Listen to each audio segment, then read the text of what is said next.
Si Levi Oliveros ay sikat na modelo, anak ng pinakamayamang pamilya. Lumaki siya sa yaman, sanay sa marangyang buhay. At hindi kailanman nagtrabaho sa ilalim ng init ng araw. Ngunit isang iskandalo ang nagpabago sa kaniyang kapalaran.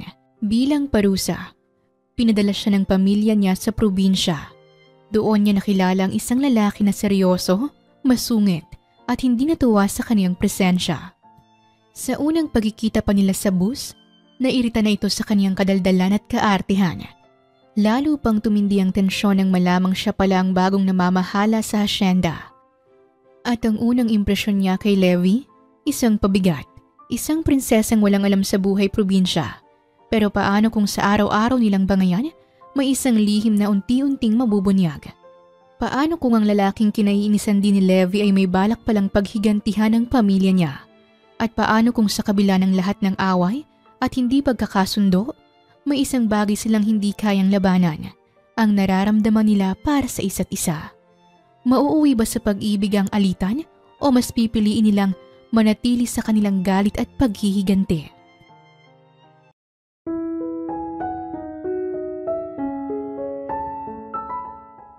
Sa loob ng isang provincial bus, pauwi sa probinsya. Tanghali na tirik ang araw. Punong-puno ang bus ng mga pasahero. Si Rafael Rafa de la Vega ay nakasandal sa bintana. Nakakunot ang noo habang tinititigan ang malawak na palayan sa labas.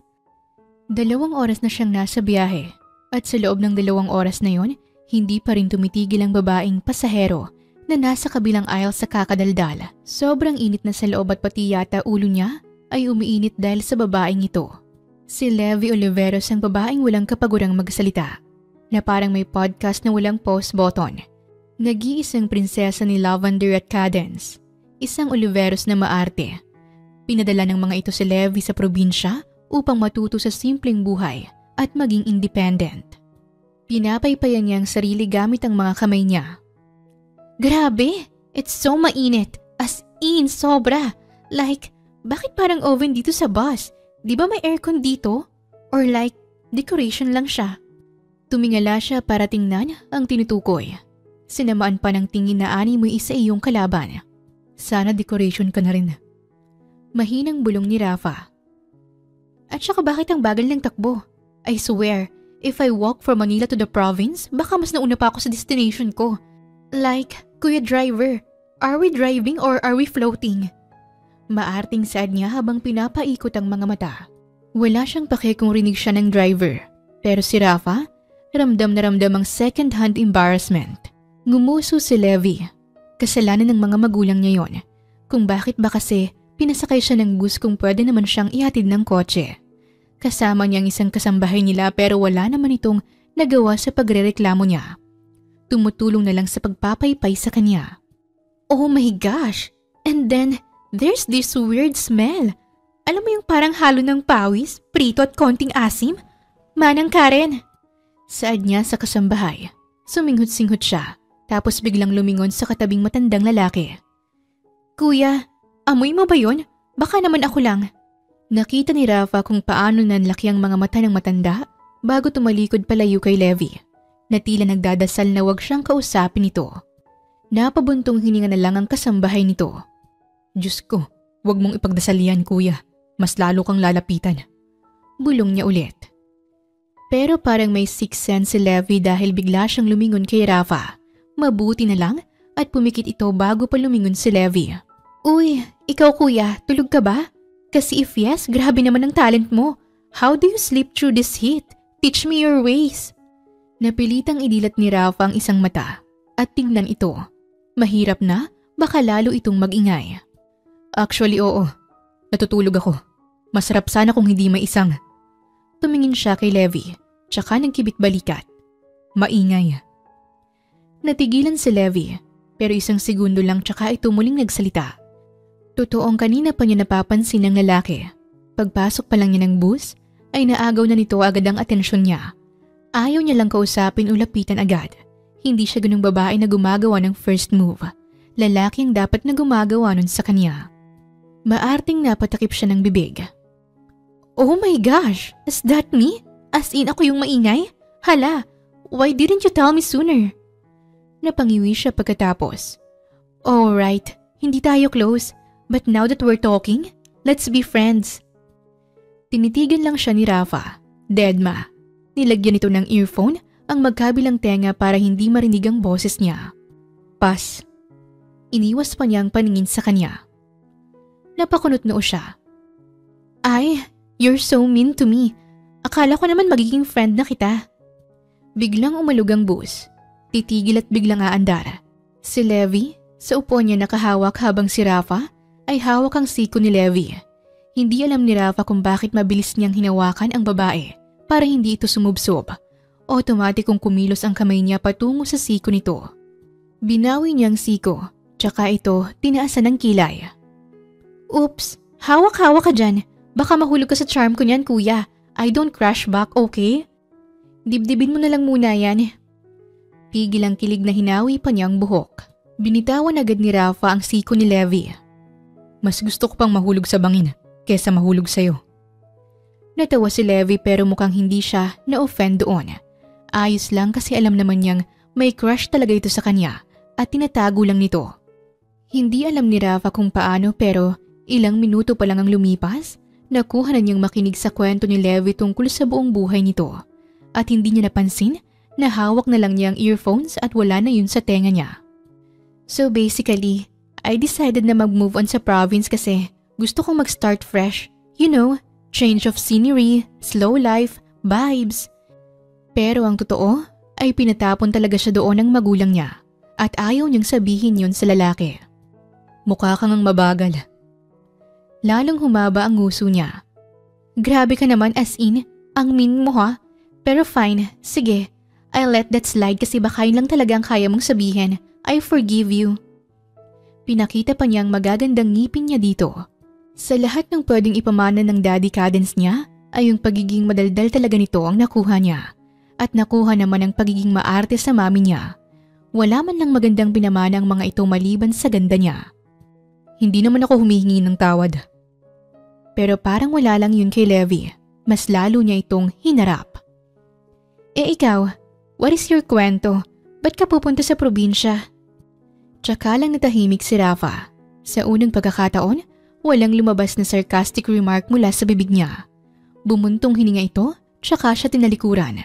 Napakamot ng ulo si Levi at hinayaan na lang ito tsaka siya nagsimulang pagdiskitahan ng upuan ng bus na medyo sira na.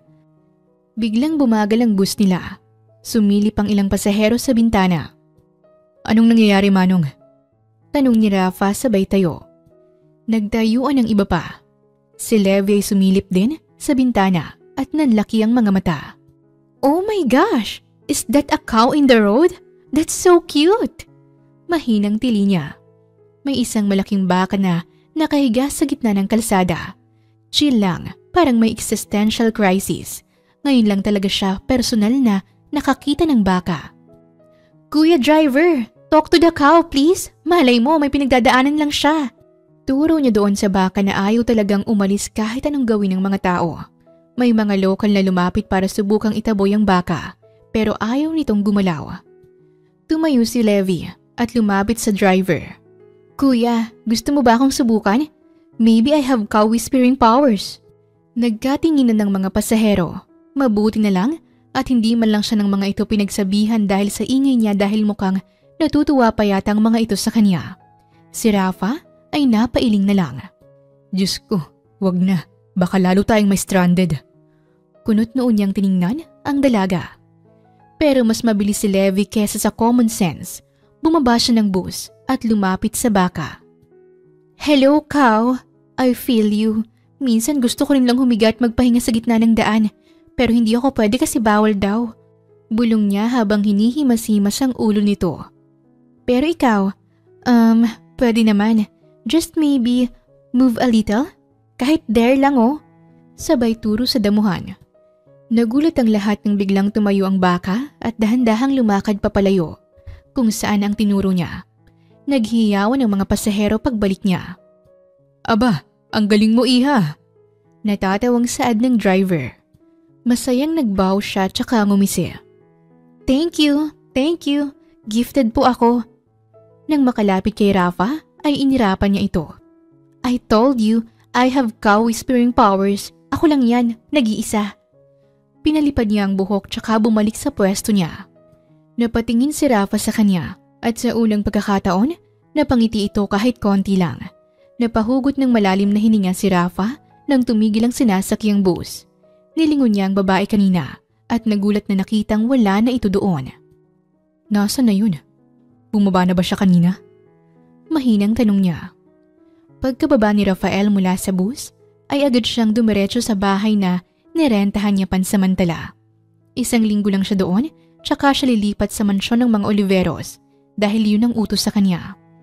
Pagkatapos ay agad siyang nagtungo sa mansyon, pero agad siyang natigilan.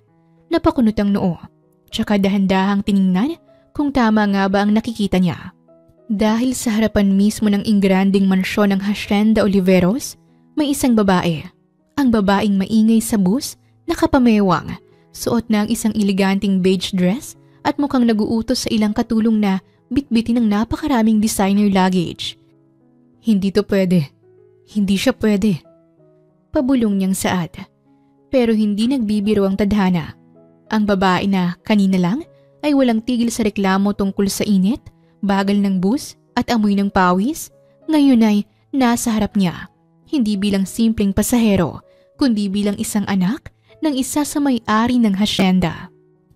Si Levi Oliveros, ang sikat din na modelo, ang anak ng isa sa mga pinakamayamang pamilya, ang babaeng pinatapon sa probinsya matapos ang isang iskandalong ginawa nito, at ang pinakamalala sa lahat, siya pala ang bagong inatasang magpatakbo ng Hacienda Oliveros sa loob ng 1 taong pananatili niya doon.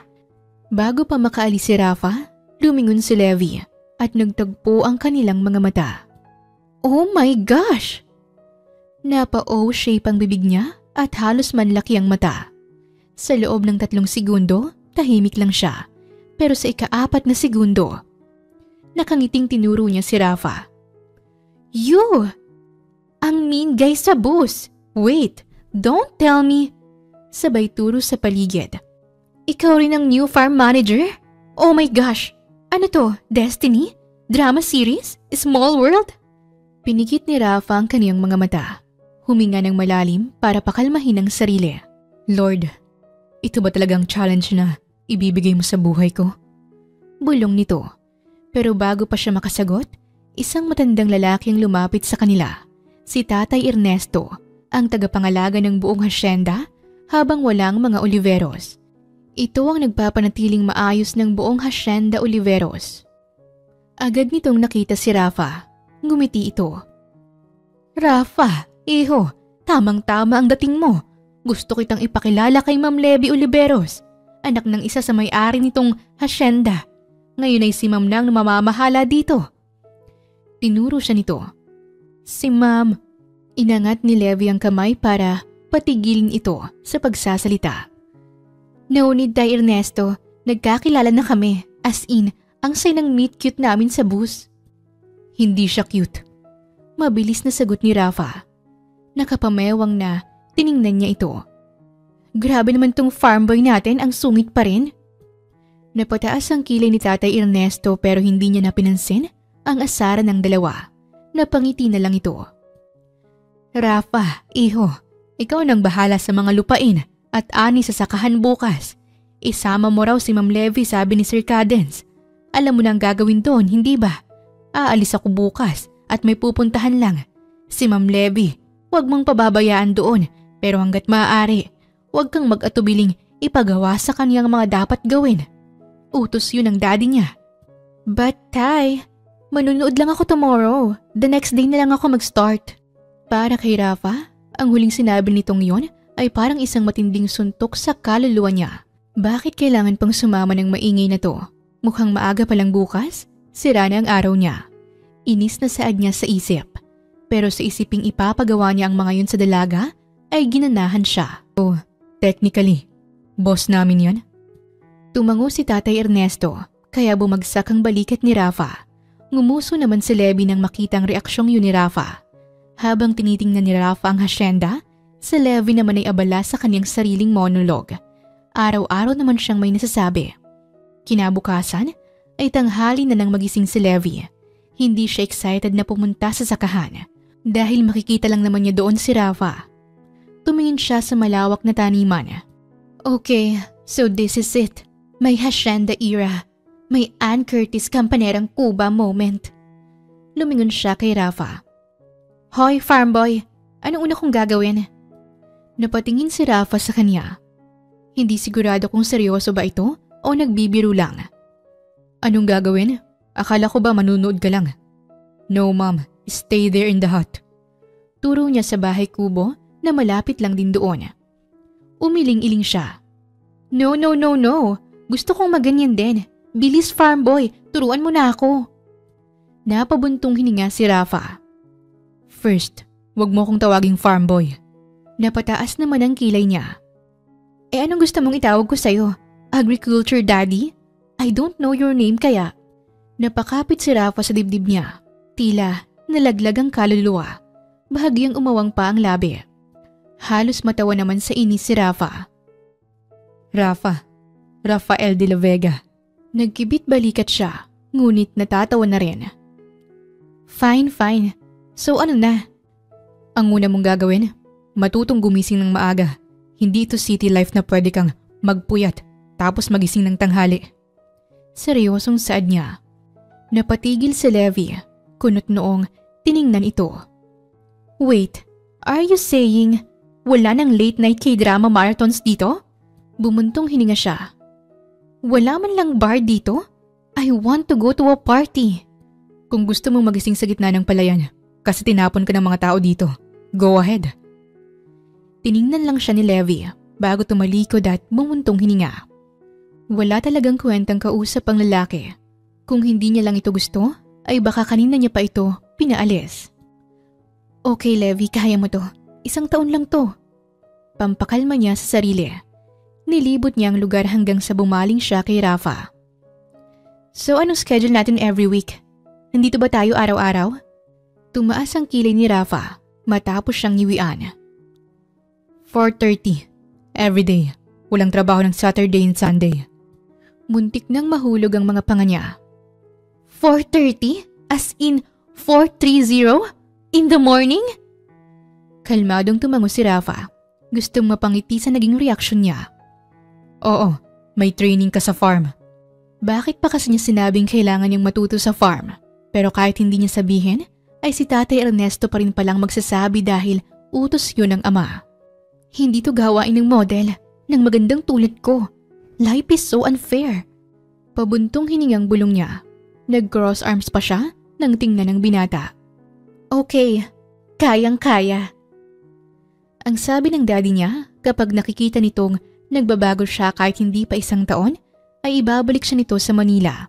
Kaya hanggat kaya niya, gagawin niya lahat para makabalik lang. We'll see.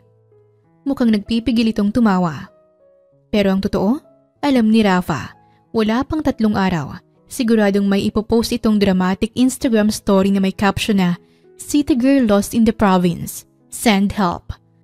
At hindi siya makapaghintay makita kung paano mag-a-adjust si Levi sa bagong mundo niya. Dahil na rin siguro hindi maganda ang unang pagkikita nila. Araw-araw nagkakaroon ng tensyon sa pagitan ni Rafa at Levi. Naiinis si Levi sa pagiging seryoso at mayabang nito at talagang sinasadya nitong pahirapan siya sa bukid. Si Levi, isang sikat na model at anak ng pinakamayaman sa bansa at isang taong hindi pa sumasayad sa lupa ang mga kamay. Ngayon ay nakatayo sa gitna ng maputik na palayan. Suot ang oversized na long sleeve polo, leggings at isang straw hat na parang kinuha niya sa props ng isang photoshoot. Nakangisi si Rafa habang nakatayo sa harapan niya. Naka-cross arms at parang nag-aabang kung kailan siya susuko. Okay. So anong gagawin ko today? Modeling pose sa bukid? Gusto mo ba ng Lost Princess in the Farm look? O baka naman may kawa ko na kailangang i-mind control ulit? Nag-finger gun siya dito. I got you. Tiningnan lang siya nito. No, magtatanim ka. Napakurap si Levi. Maarting tumawa ngunit nang makitang seryoso si Rafa, ay sumimangot siya. Ha? Wait lang. Legit? You want me to, touch dirt? With my bare hands? Tumango ito. Yes. Napalunok siya. Tumingin sa paligid as if naghahanap ng hidden camera. Baka naman may gloves. Wala. Nanlaki ang mata niya. Baka naman may gardening tools. Ngumisi si Rafa. Kamay mo. Napatigil siya tsaka umiling-iling. Okay, nope. This is sabotage. This is oppression. May karapatan akong hindi lumublob sa... Tumingin siya sa ilalim ng paa niya. Ew! Putik! Kakapanood mo ng K-drama. Ganyan na yung vocabulary mo. Ang sabi ni Tatay Ernesto, ituro ang lahat ng dapat ituro sa'yo dahil yun ang utos ng daddy mo. Nag-cross arm siya at tinaasan ito ng kilay. Excuse me, hindi lang to K-drama, okay? This is self-care. Hindi mo bagets na ang haggard sa skin ng mabilad sa araw? Like, hello, SPF 100 na ang gamit ko, tapos gusto mong itapon ko ang sarili ko sa putik? Nagkibit balikat naman si Rafa.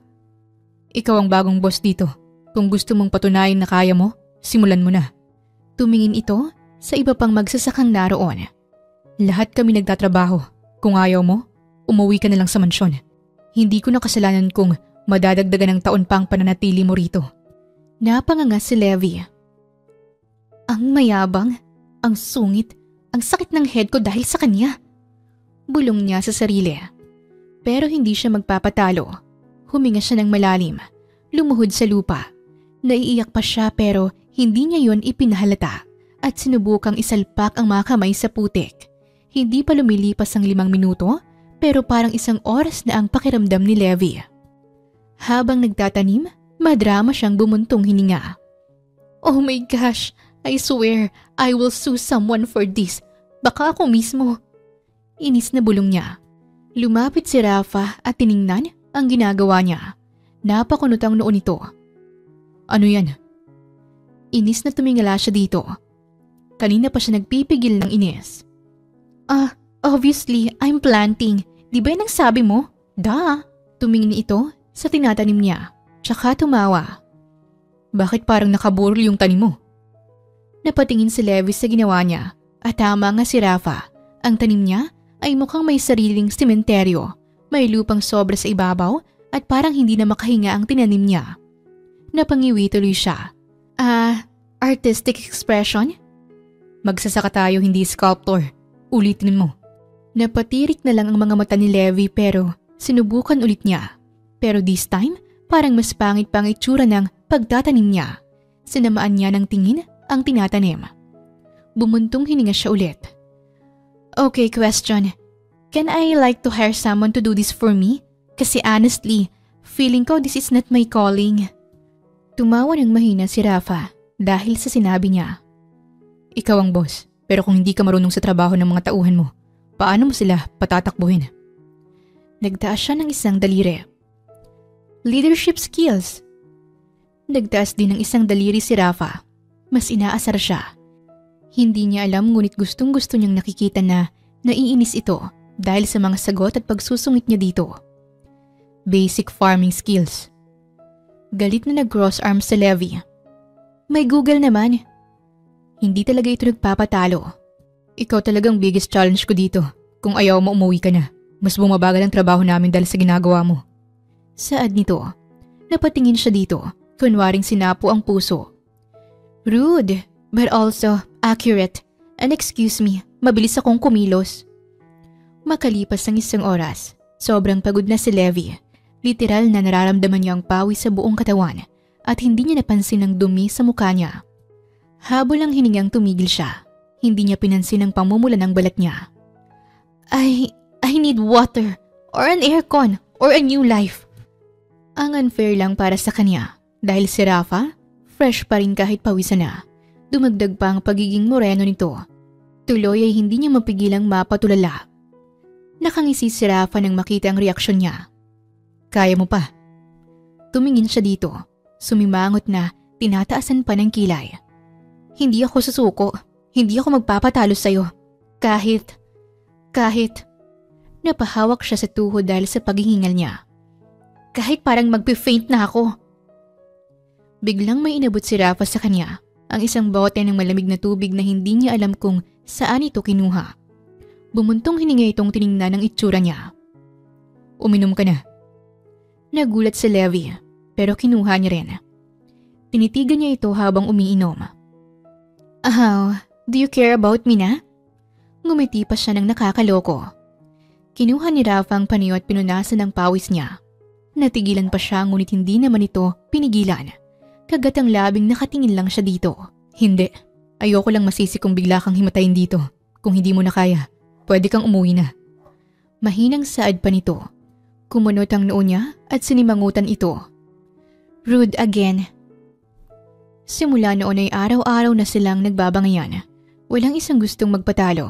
Dahil doon, nagsimulang magbago ang pagtingin nila sa isa't isa. Hindi maintindihan ni Rafa ang nararamdaman dahil sa tuwing umaga ay excited siyang makita si Levi. Napapangiti sa tuwing naaalala ang sagutan nila ng spoiled brat niyang amo. Maagang nagising si Levi para subukan ang pagluluto ng adobo. Tinuruan na siya ni Rafa kahapon kaya susubukan niya nang wala ang tulong nito. Sa kasamaang palad parang may buhay ang adobo niya at sumisigaw ng tulong ang alat ko. Pumasok si Rafa sa kusina at napakunot noo nang maamoy ang niluluto niya. Tumingin ito sa kawali niyang kulay pulang tubig ang halos nakikita. Ano to? Sinabawang manok? Pero bakit pula? Nagtaas siya ng kilay habang may hawak na wooden spoon. Excuse me? Adobo yan. Specialty ko yan sa… okay. First time ko siyang gawin. But still dapat supportive ka kasi ikaw ang nagturo nito. Napasimangot siya nang tinawag nito si Tatay Ernesto. Tay, anong specialty ng senyoritang to? Nag-isip pa ito na lalong kinasimangot niya. Mag-utos. Inis na pinamaywangan niya ang dalawa. Hoy, you're so rude. Tatay Ernesto, you should be on my side na team. Sabay abot ng kutsara kay Rafa. Tikman mo. Ayaw sana ni Rafa ngunit sinamaan niya ito ng tingin. Bumuntong hininga ito. Nag-aalangang kinuha ang kutsara. Sumubo tapos biglang napatigil. Napangiti si Levi. Inaabangan ang reaksyon nito. So, masarap di ba? Nakatulala si Rafa. Hindi alam kung lulunok o idudurayon. Tubig. Napataas ang kilay niya. Water for what? To balance the taste? Nag-angat na ng kamay si Rafa. Parang mamamatay na yata. Tubig. Kasi nalulunod ako sa alat. Tinulak niya ito. Grabe ka, napakadrama mo. Hindi naman ganyan kaalat. Gusto mo lagyan natin ng asukal? Nakita niyang napaatras ito. Wag, baka maging dessert na to. Sa mga sumunod na araw ay ganun pa rin ang senaryo ng dalawa. Habang nagtatanim ng gulay si Levi, todo effort siya sa pagsunod sa mga instruction na napanood niya sa YouTube kagabi. Pero sa tabi niya, si Rafa ay tahimik na pinagmamasdan siya. Halatang inaantay na magkamali siya. Inirapan niya pa ito. Hindi ganyan. Napasimangot na puna nito. Inis na inirapan niya ito ulit. Excuse me, nagtatanim lang ako. Hindi ako nagbubuo ng robot. Mali pa rin. Hindi pwedeng sobrang dikit ang pagtatanim mo ng talong. Bakit kasi sa dami ng pwedeng itanim, talong pa ang naisip mo? Napatingin siya sa tinanim niya, tsaka bumaling kay Rafa. Bakit? Magsasapakan ba sila? Dapat ba may social distancing? Hindi lalaki ng maayos ang halaman kung siksikan. Dapat may space. So ang tanong, lalaki ba talaga to? Inis niyang saad. Napabuntong hininga si Rafa, tsaka lumuhod para ayusin ang tanim niya. Huwag ka nang magtanong, sumunod ka na lang. Nagmamarunong ka pa eh, pagrarampa lang naman ang alam mo. Habang inaayos nito ang tanim niya, bigla siyang natulala.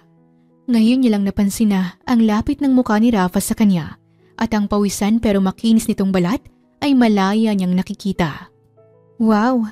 The farm boy's kinda cute din pala. I know he's handsome, but not that cutie. Bulong niya.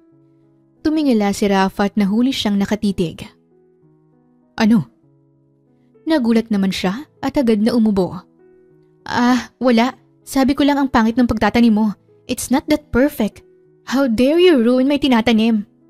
Singhap niya. Napangisi si Rafa at ginulo ang buhok niya. Pikon. Napalunok siya dahil sa ginawa nito. Ramdam niya kasi ang lakas ng tibok ng puso niya. Dahil gusto ni Levi na matutong mamili ng fresh produce, dinala siya ni Rafa sa palengke. Ngunit mukhang mali yata ang desisyon niyang sumama dito. Pagdating nila, Agad siyang sinalubong ng amoy ng isda, karne at gulay. Isang kakaibang experience yon para sa isang taong sanay sa air-conditioned grocery stores. Nakasimangot na tinakpan niya ang ilong. Okay, Rafa. Bakit parang mas malala to sa fish section ng supermarket? Kasi hindi to supermarket. Palengke to. Kung gusto mo sa supermarket, bumalik ka sa Manila. Napairap siya. Fine, pero ikaw ang mamili. I don't wanna touch. Biglang tinulak siya ni Rafa sa fish stall. Nanlalaki ang matang tiningnan niya ito. Sige nga, pili ka ng fresh na isda. Turo nito doon. Tumingin si Levi sa harap niya at nakita niya ang isang tray ng isda na nakatingin din sa kanya. Takot na napaatras siya. OMG! May mata pa siya! Bakit siya nakatingin sa akin? Look, Rafa! Hinila niya ang damit ni Rafa. Natatawang hinawakan ni Rafa ang kamay niyang yon. Dahil isda siya, pili ka na. Napatingin siya sa tendera at kinunututan ito ng noo. Hindi makamove on doon sa isda. Ate, pwedeng yung hindi ako titingnan? Napailing si Rafa. Hinila siya nito sa tabi nito at ito na mismo ang pumili ng isda. Habang binabalot ng tendera ang isda ay narinig niya ang boses ni Levi. Hi, city girl. Sinamangutan niya ito. Farm boy. Pero habang naglalakad sila paalis ng palengke, hindi napansin ni Rafa na hawak ni Levi ang dulo ng kaniyang t-shirt para hindi maligaw. Matapos ang isang mahabang araw sa bukid, naupo si Levi sa ilalim ng isang puno, pawisan at lantang gulay. Lumapit si Rafa at may dalang malamig na buko juice. Walang sabi-sabi, iniabot ang juice sa kanya. Inom. Nagulat si Levi pero kinuha rin niya. Tinitigan niya ito. Oh, do you care about me na? Napakunot noo ito ng noo. Shut up. Ayoko lang na magkulapskat ako pang sisihin. Umirap siya ngunit kita din ang ngiti.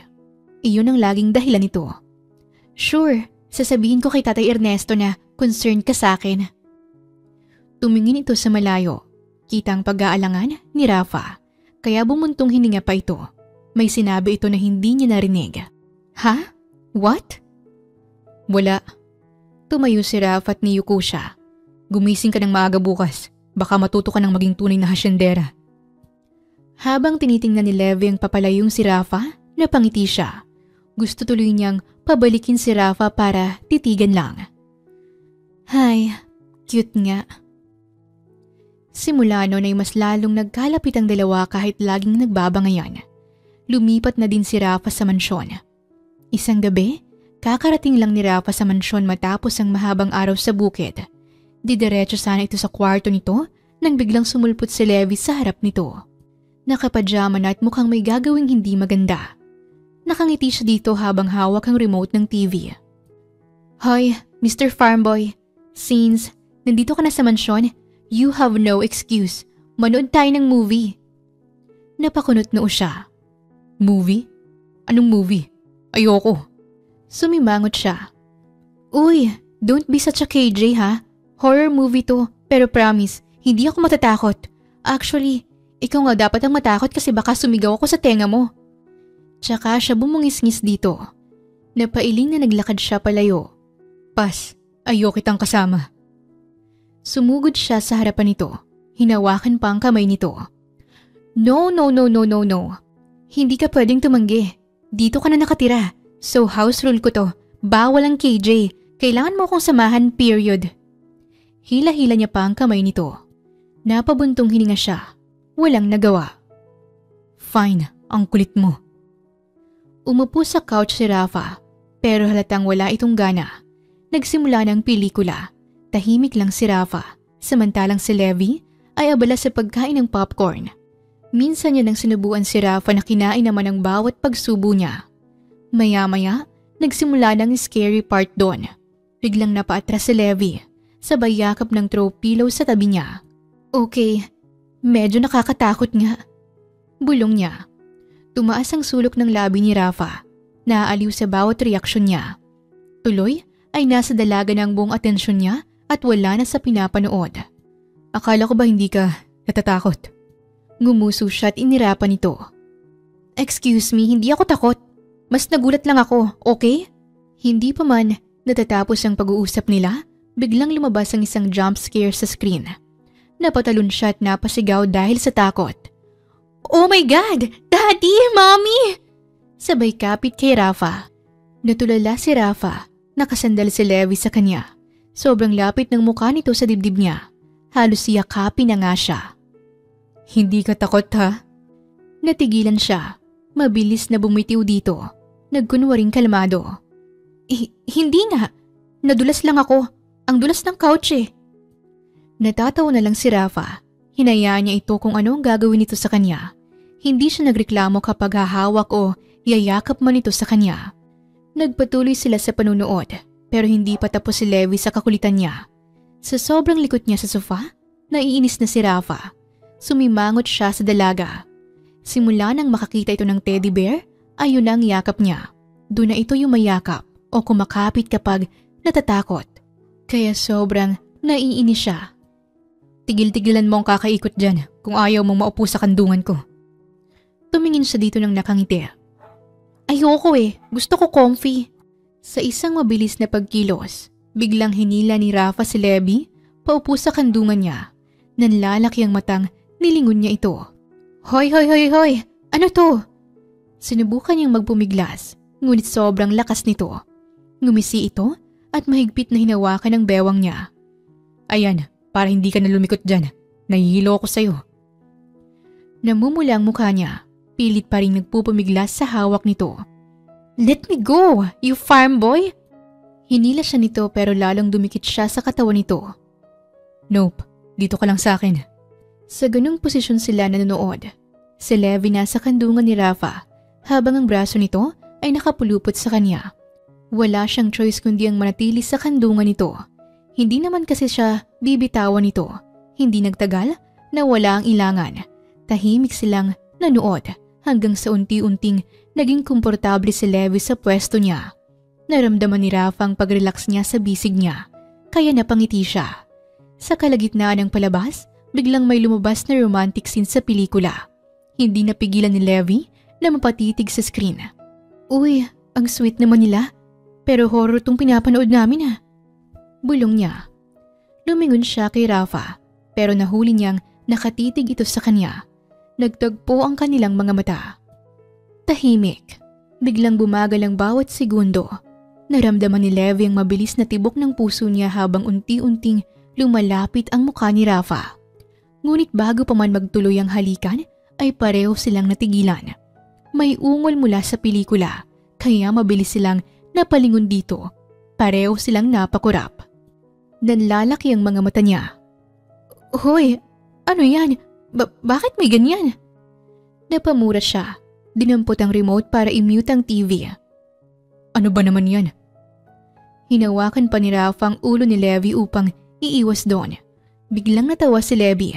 Lalong humigpit ang pagkakahawak ni Rafa sa bewang niya. Natigilan si Levi at napalunok nang may maramdaman. Hinampas niya ito sa balikat. Oh my God! Ano bang pinapanood natin? Hindi ka nagsabi na may gantong scene. Like, I'm innocent and that's so ew. Maarting asik niya, bagaman makikita ang pamumula ng pisngi niya. Umiling siya at hinaplos ang buhok ni Levi. Huwag mo akong tignan at sisihin. You're the one who chose that movie.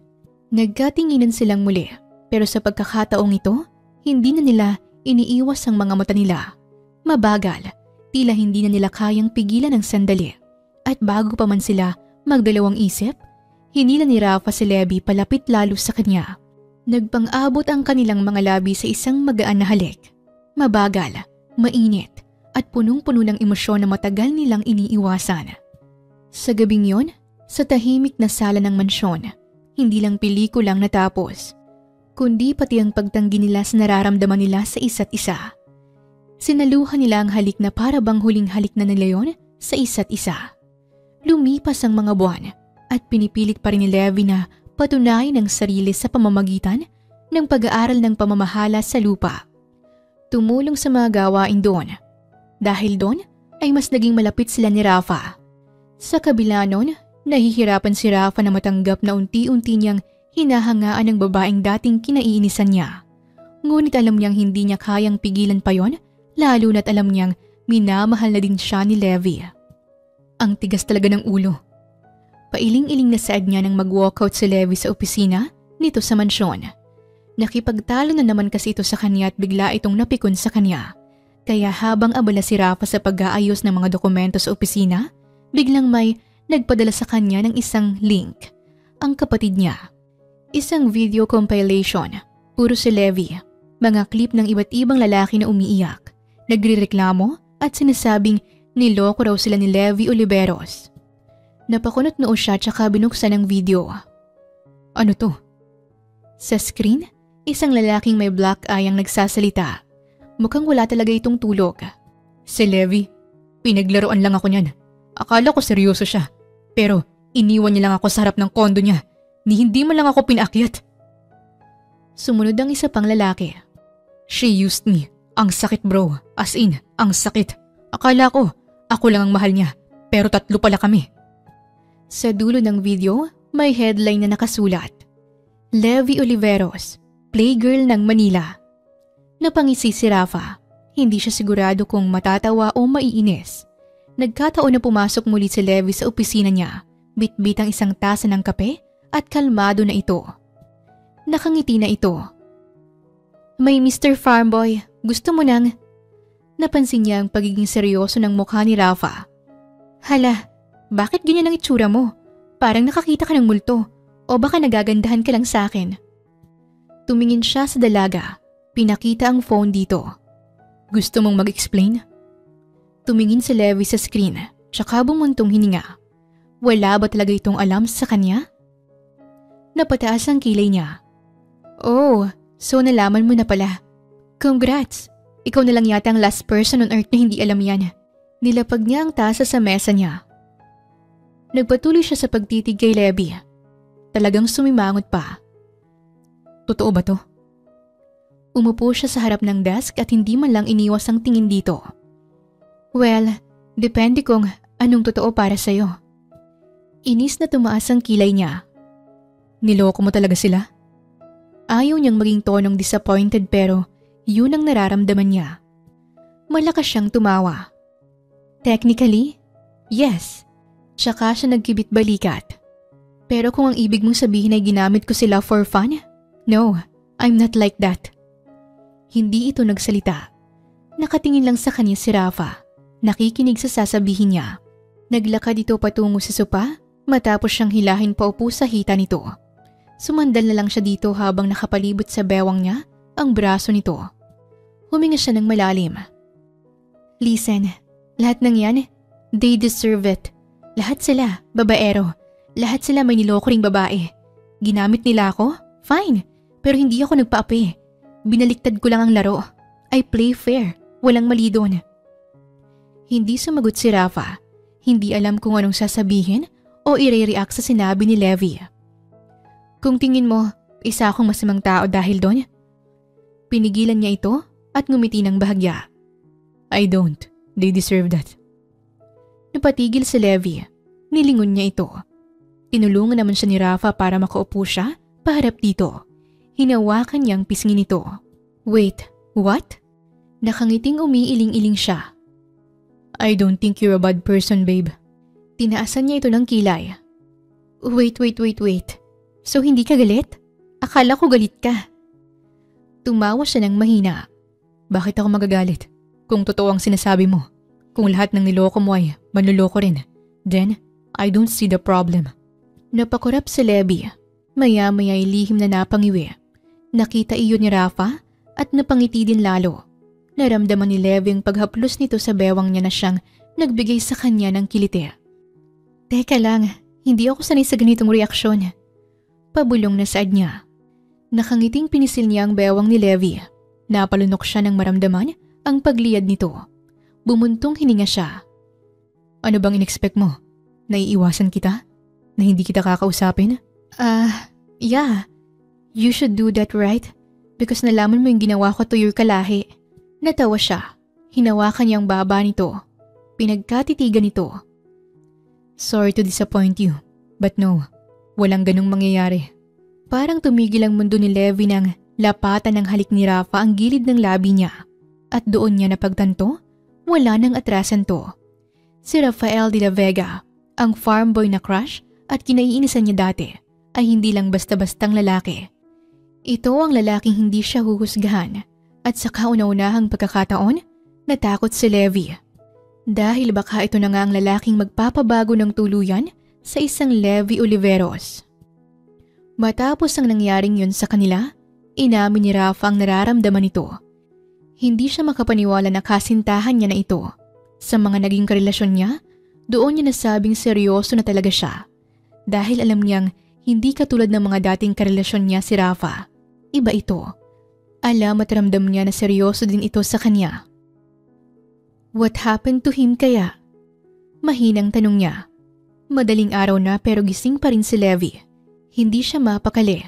Ilang araw na niyang napapansin si Rafa na parang laging may malalim na iniisip. Laging may kausap sa telepono na hindi niya marinig ng buo.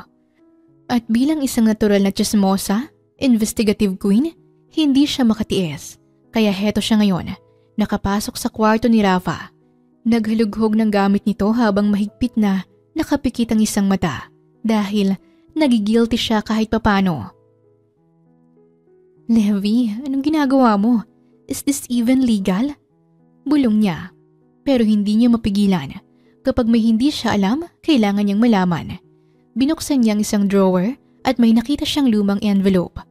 Luma at gusot na mga papeles. May mga financial statements, legal documents, at isang lumang litrato ng isang batang lalaki na nakatayo sa harap ng isang malaking bahay.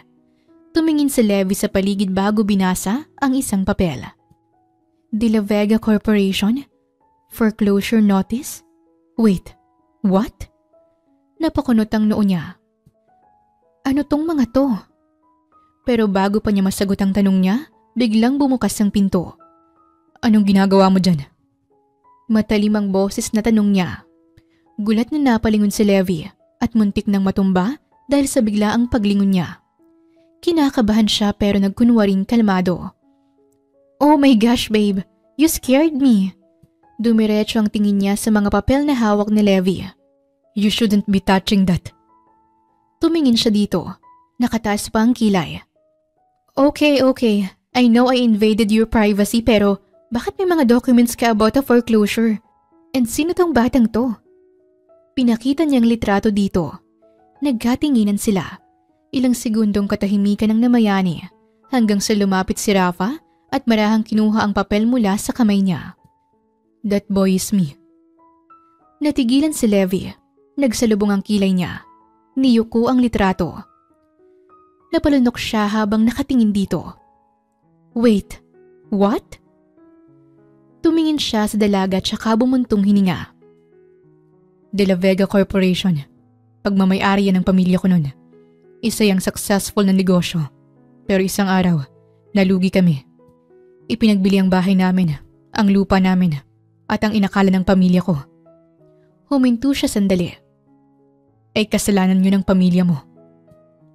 Nanlaki ang mata ni Levi. Umiling-iling na tinignan si Rafa dahil sa sinabi nito. Ayaw niyang paniwalaan yon dahil kilala niya ang pamilya niya. Alam niyang hindi kayang gawin ng mga Oliveros ang pinagsasabi ni Rafa. Bagaman sandali siyang natigilan nang may ma-realize. Wait, so kaya ka nandito para maghiganti? Napayuko si Rafa. Pinatong ang kamay sa mesa. That was the plan, babe. Napaatras si Levi. Napahawak sa dibdib dahil sa biglang pagkirot noon. Ramdam niya ang pag-iinit ng kaniyang mga mata. Oh my gosh! Tinitigan niya si Levi. Hinawakan ang kamay nito, tsaka inilalalayan pa upo sa kama. Mas hinapit pa siya nito, palapit sa katawan nito. Yes, nandito ako para pabagsakin ang Hacienda Oliveros. Gusto kong makita kayong bumagsak. Gusto kong maramdaman yung mawalan ng lahat. Gaya ng nangyari sa amin. Plano ko ang lahat ng yun, Levi. Nanlamig ang katawan ni Levi. Pero sa halip na matakot, kumulo ang dugo niya sa inis. Kinurot niya ito pero hinuli ni Rafa ang kamay niya. Hindi niya alam kung bakit hindi man lang niya maramdaman ang matinding galit dito. Nagtaas siya ng kilay. Lumapit lalo kay Rafa. So, let me get this straight. Pinahirapan mo ako sa bukid. Pinagtanim mo ako sa initan? Pinadala mo ako sa palengke para lang gantihan ng pamilya ko? Tahimik lang si Rafa pero hindi umiwas ng tingin sa kanya. Lalo siyang nakaramdam ng inis. Hinampas niya ito sa braso. OMG Rafael, so all this time, you were just using me? Mabilis na umiling-iling siya. No, hindi ikaw ang dahilan. At least, not at first. Hindi ka kasama sa plano kasi hindi ko naman alam na pupunta ka dito. Ang plano ko lang ay kuntsabahan at paniwalain ng mga farmer nyo. Mga nagtatrabaho sa mga oliveros na masama kayo. Kunin ang loob nila para pabagsakin kayo. Pero habang tumatagal, imbis na gawin yung mga plano ko, nakikita ko ang sarili kong tinutulungan kang magbago. Nawawala yun sa isip ko. Hinawakan niya ang kamay ni Levi bago pa ito makatayo. Babe, nung una, oo, galit ako. Pero habang tumatagal, tumigil siya. Huminga ng malalim si Levi. What, Rafa? Tiningnan siya ni Rafa. Mas lumambot na ngayon ang tingin nito sa kanya. May halong lambing. Habang tumatagal, hindi ko na kayang gawin ang dapat kong gawin. Napakunot ang noo ni Levi. Anong ibig mong sabihin? Hinawakan niya ang mukha ni Levi. Pinagmasdan niya ito. I can't hurt you, Levi. Hindi kita kayang saktan. Natigilan si Levi. Para bang biglang lumambot ang puso niya at nawala lahat ng inis niya. Nagkatinginan sila ni Rafa. Parehong hindi sigurado kung ano ang susunod na sasabihin. You can't hurt me? What does that even mean, Rafa? Mahinang bulong niya kahit na alam din naman niya ang dahilan. It means, kahit anong plano ko nun, hindi ko yun gagawin dahil mahal kita. Levi Oliveros. Muling natigilan si Levi. Gusto niyang magalit. Gusto niyang sigawan si Rafa sa ginawa nito. Pero bakit parang hindi niya magawa? Dahil ba mahal niya ito? Pero pamilya niya ang pinagbintangan nito. Gusto niyang umiyak ngunit alam din niyang sa huli ay babalik din siya dito. Akmang magsasalita siya ng may kumatok. Biglang sumilip ang isang kasambahay sa pinto. Senyorita Levi, kailangan ka po sa labas. May problema po sa taniman. Napatingin si Levi kay Rafa. Bigla siyang nataranta. Tumayo silang pareho. Bago lumabas ng kwarto, ay sinamaan ng tingin ni Levi si Rafa. We're not done talking. Mag-uusap ulit tayo mamaya. Hindi pa ako tapos sa'yo. Saad niya. Tumangot-tango naman si Rafa tsaka hinawakan nito ang kamay niya. Pero alam niyang hindi pa dito natatapos ang lahat. Habang palabas sila ng kwarto, ramdam niyang may bumabagabag sa puso niya. Hindi ko inaakala na kaya palang baguhin ang pagmamahal ko sa iyo ang lahat ng plano ko. Alam kong mali ang paghihiganting yun. Ngunit kung hindi ko yun, naisip gawin na hindi kita makikilala, babe. So I don't regret it. Mahal kita. At kaya kong kalimutan ang lahat ng yun para sa'yo. Narinig niyang sabi ni Rafa. Habang naglalakad, ay naramdaman niyang mabilis na paghalik nito sa ulo niya. Hindi alam ni Levi kung anong sasabihin. Ramdam niya ang lakas ng tibok ng puso niya at ang pamumula ng pisngi niya. At alam niyang si Rafa lang ang tanging nakakagawa nun sa kanya. Sabay silang nagtungo sa taniman. May kaunting sunog doon at may iilang palay ang nadamay. Mabuti na lang at naagapan nila. Pagkatapos nila doon ay pagod silang umuwi. Ramdam ni Levi ang pangangalay ng hita niya at pananakit ng paa dahil sa tagal niyang pagtayo doon. Okay ka lang, babe? Naghahala-lang tanong niya tsaka ito inalalayan. Ngumuso siya at mangiyak-ngiyak na tinignan ang kasintahan. Babe, masakit ang paa ko. Feeling ko matutumba ako eh. Humawak pa siya dito para makabalanse. Bumuntong hininga siya at binuhat si Levi. I told you kanina na maupo ka muna. You are so hard-headed. Matapos ang seryosong pag-uusap tungkol sa nakaraan ni Rafa, ay mas lalo silang naging showy sa isa't isa. Hindi na sila nagbabangayan tulad ng dati. O siguro, nagbabangayan pa rin. Pero may kasamang kilig at landina. Maagang bumaba si Levi sa kusina. Naka-shorts at oversized na t-shirt habang inaamoy ang nilulutong sinangag ng isang kasambahay. Ngunit bago pa siya makalapit sa mesa, biglang may mainit na katawan na yumakap sa kanya mula sa likod. Masarap ba ang amoy? Paano kung sabihin kong mas masarap ako? Mahinang bulong niya sa tenga ng dalaga. Nanlaki ang mata ni Levi. Napangiwi pa pero natatawa dahil sa sinabi nito. Rafael, excuse me, ang aga-aga ha, hindi ko kinaya. Sinandal ni Rafa ang baba niya sa balikat ni Levi. Hindi bumibitaw sa pagyakap. Mas lalo pang ang humigpit yon. Ang daldal mo naman, gusto ko lang naman ng morning hug, ng lambing mo. Napakagatlabi siya, tsaka siniko si Rafa ng mahina. Di sabihin mo agad, wag mo na akong ginugulat ha. Humigpit ang yakap ni Rafa. Paano kung gusto kong gulatin ka araw-araw? Napahinto si Levi. Tila biglang bumilis ang tibok ng puso niya. Bumuntong hininga siya, tinapik ang kamay ni Rafa na nasa tiyan niya. Chisimo de la Vega. Mula nang magkaayos sila, tila naging nightly routine nila ni Rafa ang tumambay sa swimming pool ng hasyenda. Minsan sa likod bahay o sa sala. Wala naman silang ibang ginawa kundi ang maglandian doon. Isang gabi, habang nakababad si Levi sa swimming pool, dumating si Rafa. Naka-white shirt at shorts at may hawak na 2 baso ng wine. Tumingin siya kay Levi na nakasandal sa gilid ng pool. Nag-iisa ka na naman dito sa tubig? Baka lamunin ka ng pool niyan, babe. Tumingala siya ng nakangiti. Baka naman gusto mo akong samahan. Walang sabi-sabing hinubad ni Rafa ang kaniyang shirt at lumusong sa tubig. Dumiretso ito kay Levi tsaka pinalibot ang braso sa bewang niya. Bahagyang sumubsob pa sa leeg niya. Napakislot siya, sabay saboy ng tubig kay Rafa. Baliw, may warning sana next time. Hindi ako ready sa biglang pagyakap mo. Hinila siya nito lalo palapit. Nagugulat ka pa sa yakap ko? Babe, sa lahat ng bagay dapat ay ready ka. Lalo na kapag nasa paligid ako. Nagkatinginan sila. Ang distansya sa pagitan nila halos wala na. Kahit hangin mahihiyang dumaan sa pagitan nila. If you keep looking at me like that, I swear. Bago pa niya matapos ang sasabihin, hinila siya ni Rafa tsaka binuhat. Hinawakan ito ang magkabilang hita ni Levi at pinulupot ang mga yon sa bewang ni Rafa. You swear what? Mapanuksong saad niya. Napangiti si Levi sabay tapik sa dibdib ni Rafa. Mabilis pa niyang hinagkan ang labi nito. Wala akong sinabi. Let's just enjoy the night, okay? Ngunit sa totoo lang, paano niya may enjoy ang gabi kung nandito siya? Nasa kandungan na ng isang lalaking dati ay gusto niyang sakalin. Pero ngayon, gusto na niyang halikan.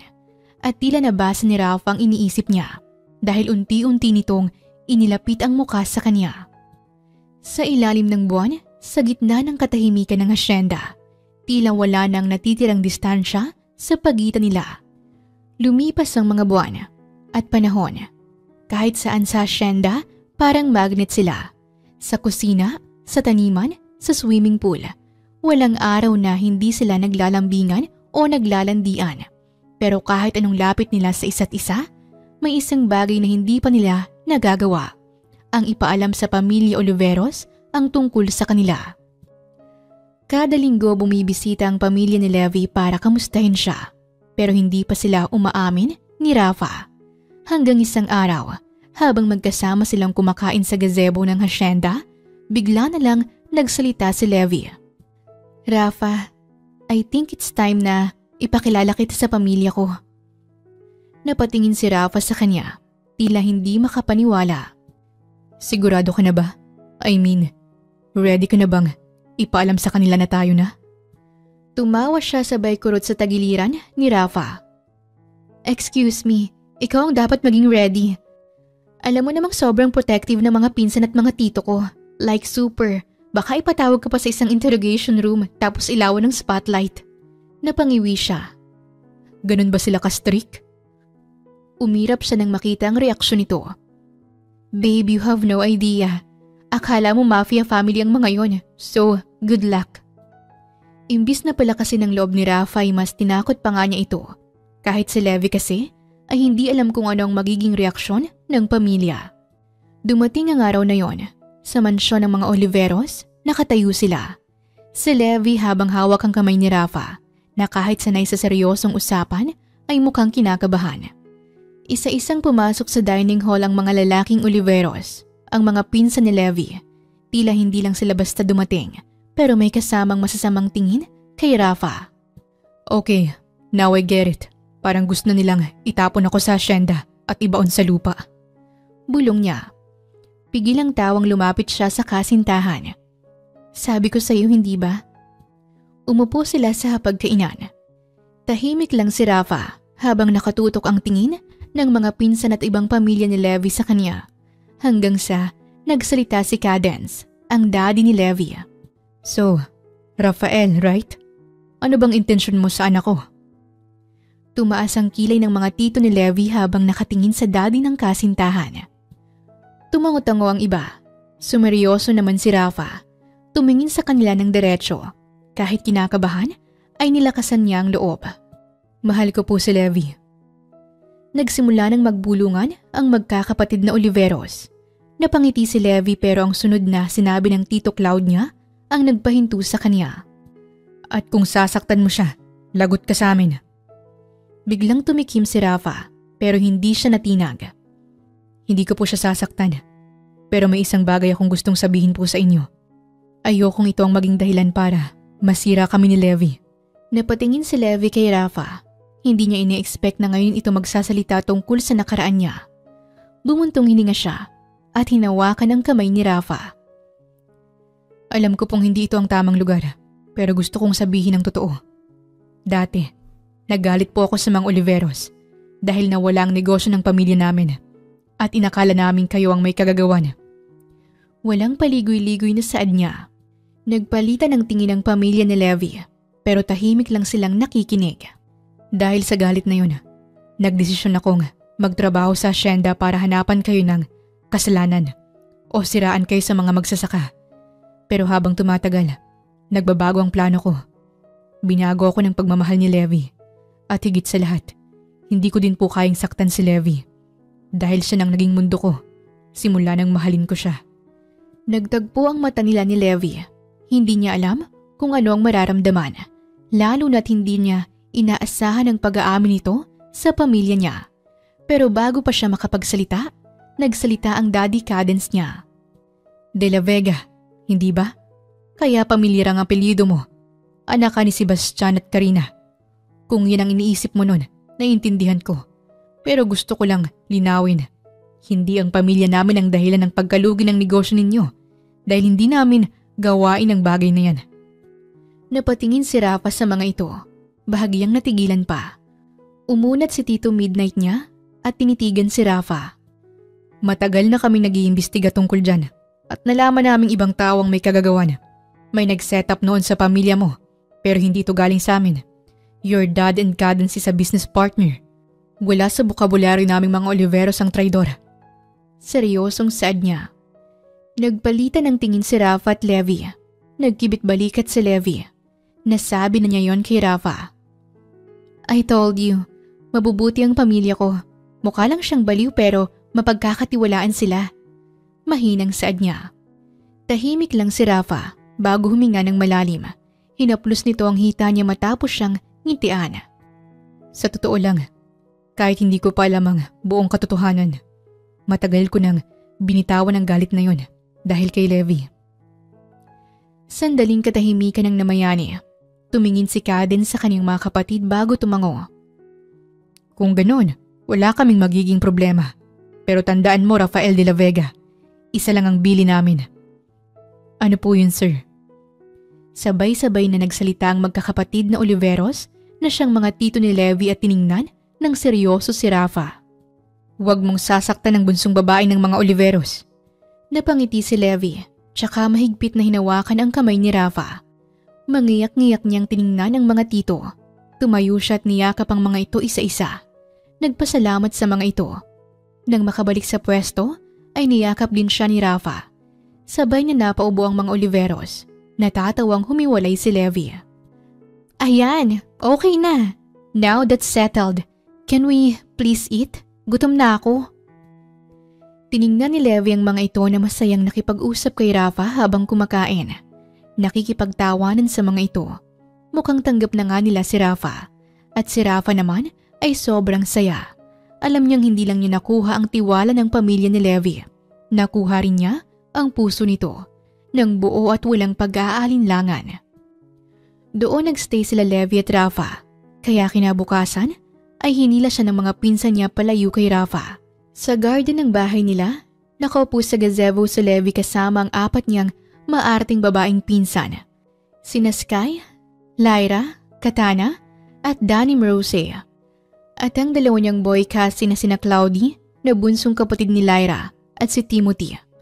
Lahat sila nakapalibot kay Levi para bang isang interrogation ang nangyayari. V, hindi pa rin ako makapaniwala. Ikaw ang bunso sa atin pero naunahan mo pa kaming magka-boyfriend. How unfair! Pinalipad ni Levi ang buhok na siyang tumama sa mukha ni Danim. Sorry na lang mga ate. It's called charm and natural beauty. Ganyan talaga pag hindi na kailangan ng filter. Inis na winaslik ni Danim ang buhok niya. Ang yabang? Hindi ka pa nga engaged. What's with your hair? Stop it na nga. Pinagkrus naman ni Sky ang braso at maarting tinaas ang kilay. Wait, how sure are we na hindi lang to another playgirl face movie? Napanganga siya, hawak ang dibdib, kunwari nasaktan sa sinabi ng pinsan. Excuse me, this is serious, okay? Si Rafa na talaga, siya nang forever ko.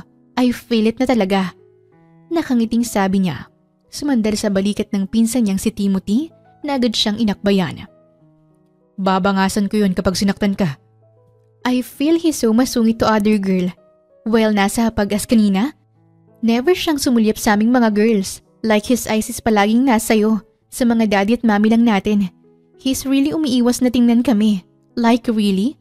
Are we a bacteria there? Your boyfriend is really masungit. Maarting sabi ni Katana na kinangiwi nila. Napapatunayan talaga niyang walang hindi maarte sa kanilang magpipinsan. Tumango na lang siya. Oo, kasi kahit masungit siya, sweet siya sa akin. Tapos ang heart niya, hindi ba? Ganyan dapat ang piliin ninyong lalaki. Hindi na titingin sa ibang babae. Kasi you're enough to him. I'm kinikilig talaga. Bahagyang hinampas niya si Cloudy na malapit sa kanya. Sabay-sabay na napaiw ang mga pinsan niyang babae habang sina Cloudy at Timothy ay napatawa lang. Hala, may tama na to. Hindi nito si Levi na laging boys are toys ang moto. Wika ni Timothy. Mukhang si Rafa na nga guys. R.I.P. Levi's playgirl era. Wika naman ni Sky. Malakas siyang tumawa. Hindi ba? Love ko na talaga si Rafa. Napairap naman si Lyra at muling tinignan si Levi. Fine, pero pag niloko ka niyan, tulungan mo kami Cloudy and Timothy. Bugbugin natin siya. Isama natin sila daddy at tito. We won't tell our mom lang kasi we know that they won't let us bugbog that Rafael guy. Sama ako dyan ate. Wika ni Cloudy. Mga baliw, hindi niyo kailangan gawin yon kasi hindi ako lulukohin ni Rafa. Nagpatuloy silang nag-aasaran. Hindi nila alam na sa kabilang bahagi ng mansyon may seryosong usapan na nagaganap. Si Rafa kasama ang mga matatandang Oliveros habang si Levi ay abala sa kulitan session kasama ang kanyang mga pinsan. Tahimik na kinausap ni Rafa ang mga magulang nito kasama ang mga Oliveros brothers. Nasa isang pribadong study room sila. Tahimik ang lahat at si Rafa ay kalmado pero halatang kinakabahan. Alam kong hindi madali ang tiwala ng pamilya ninyo. Lalo na sa akin na nagkaroon ng maling akala noon tungkol sa inyo. Pero gusto kong maging malinaw ang dahilan kung bakit ako nandito. Nagpalitan ng tingin ng mga nakakatandang Oliveros bago sumagot si Cadence. At anong dahilan mo? Tumaas pa ang kilay nito. Humarap si Rafa sa kanila ng buong tapang. Mahal ko po si Levi at gusto ko siyang pakasalan. Napatingin ang lahat sa kanya at isang sandaling katahimikan ang bumalot sa silid. Sigurado ka na ba, iho? Sa tingin mo ba'y kaya mong intindihin ang ugali ng anak ko? Tumango siya. Opo, wala na pong ibang babae sa buhay ko kundi si Levi. Wala pong problema sa ugali ni Levi. Kayang-kaya ko po siyang intindihin. Gusto kong makasama siya habang buhay. Napabuntong hininga si Draco, sumandal sa sopa. You know what this means, right? If you hurt her in any way, kahit anong paraan, wala kang kawala sa amin. Diretso lang ang tingin niya. Hindi ko po siya sasaktan. Hindi ko hahayaan na may mangyaring masama sa kanya. I will protect her, love her, and respect her for the rest of my life. Nagpalitan muli ng tingin ng pamilya ni Levi. Si Midnight, na tila may iniisip, ay biglang ngumiti. Mukhang totoo nga ang sinasabi mo, bata. Siguradong makukuha mo si Cadence dyan. Tumango siya, tsaka tumingin sa mami ni Levi na ngumiti sa kanya. Kung totoong mahal mo ang anak namin, wala kaming dahilan para hindi ka tanggapin. Nagpakawala ng malalim na buntong hininga si Rafa. Parang nabunutan ng tinik sa dibdib. Bahagyang yumuko siya. Thank you po. Pero biglang nagsalita ulit si Cadence. Nakangisi. Ngayon ay masama lang ang tingin sa kanya. Parang nag-ibang tao. Handa ka ba sa responsibilidad? Hindi lang ang anak ko ang pakakasalan mo, kundi pati ang mundo niya. Alam ko po, at handa akong tanggapin ang lahat, pati ang pagiging parte ng pamilya ninyo. Kung talagang mahal mo si Levi, hindi ka namin pipigilan dahil nakikita naman namin na masaya si Levi sa'yo. Pero tandaan mo, isa lang ang rule namin dito. Tumango-tango siya. Alam ko na po, huwag kong sasaktan si Levi.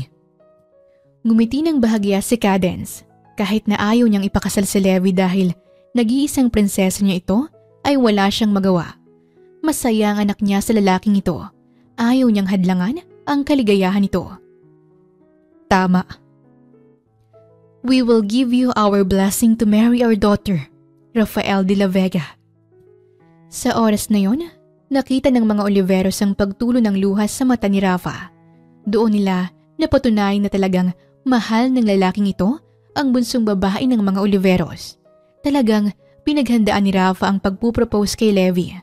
Hindi siya kasing yaman ng mga Oliveros pero ginawa at binigay niya ang best niya para sa babaeng mahal niya. Dahil alam niyang deserve ni Levi ang lahat. Mabuti na lang at nagbunga ang lahat. Worth it yun dahil sa pagpayag ni Levi na pakasalan siya. Lumipas ang ilang taon at sa wakas, natupad na ang pangarap ni Rafa at Levi. Isang masayang pamilya na binuo nila mula sa pagmamahal at pagtitiwala sa isa't isa. Sa loob ng malawak na hardin ng Hacienda Oliveros, isang batang babae na may mahabang kulot na buhok at mapupungay na mata ang tumatakbo, palapit sa kanyang mga magulang. Suot niya ang maliit na floral dress na bagay sa kanyang maaliwalas na ngiti. Si Atash, ang 4 na taong gulang na anak nila. Daddy! Mommy! Sigaw nito, sabay takbo at yakap kay Rafa. Agad siyang binuhat ni Rafa, sabay ikot, na ikinatawa ng bata. Si Levi naman ay nasa tabi nila, nakangiti habang pinapanood ang mag-ama. Nakatingin siya sa anak. Baby, you're so pretty like mommy. Anong ginagawa mo dito? Nasaan si Papa Lolo mo? Tukoy niya sa ama ni Levi. I want to play with you po and mommy. Tumaas ang kilay niya at pinamewangan ito. Aba, little princess, how about me? Hindi mo ba yayakapin si mommy? Napatawa si Atasha bago siya bumaba sa bisig ng ama at tumakbo sa kanyang ina. Mahigpit siyang niyakap ni Levi. Mommy, I love you and daddy so much. Napangiti si Rafa at Levi. Sabay nilang hinalikan ang noo ng anak. Sa ilalim ng lilim ng isang matandang puno sa hacienda, nakaupo silang tatlo sa isang picnic blanket habang masayang pinagmamasdan ang paligid. Sumandal siya sa balikat ni Rafa. You know babe, never in my wildest dreams did I imagine na ganito ang ending natin. Nakangiting hinawakan nito ang kamay ni Levi. Neither I am. Pero alam mo kung anong natutunan ko? Tumingin siya dito. What? Hinaplos niya ang pisngin ni Levi. Na kahit gaano pa kasama ang umpisa ng isang kwento, you always have the power to change the ending. Napangiti si Levi bago siya sumandal ulit sa asawa. I love you, Rafael. Mahinang bulong niya. Mahal din kita, babe. Mahal na mahal ko kayo ng anak natin. Hinagka nito si Levi at mas hinapit pa. Nasa harap nila si Atasha na masayang tumatakbo sa berdeng damuhan. Nakangiting pinagmamasdan nila ito. Ang kwento ni Rafa at Levi ay nagpapatunay na ang pag-ibig ay hindi kailanman perpekto sa simula. Minsan, nagsisimula ito sa bangayan, sa hindi pagkakaunawaan, at sa pagkakaiba ng mundo ng dalawang tao. Ngunit sa kabila ng lahat, kapag natutunan nilang pahalagahan ang isa't isa at ipaglaban ang kanilang pagmamahal, matutuklasan nilang may mas magandang kinabukasan na naghihintay. Hindi basihan ang nakaraan para husgahan ang isang tao dahil may kakayahan tayong lahat na magbago at matuto. At ang tunay na pagmamahal ay hindi lang tungkol sa pagiging perpekto kundi sa pagtanggap sa isa't isa. Kahit paminsan sa hindi inaasahang pagkakataon. Sa huli, hindi tungkol sa kung paano nagsimula ang kwento, kundi kung paano natin isinulat ang masayang ending na nararapat para sa atin. Wakas! Maraming salamat po sa inyong pakikinig sa kwentong ibinahagi namin ngayong araw. Muli, ito po ang Tales of Siren at hanggang sa ating muling kwento. Maraming salamat po.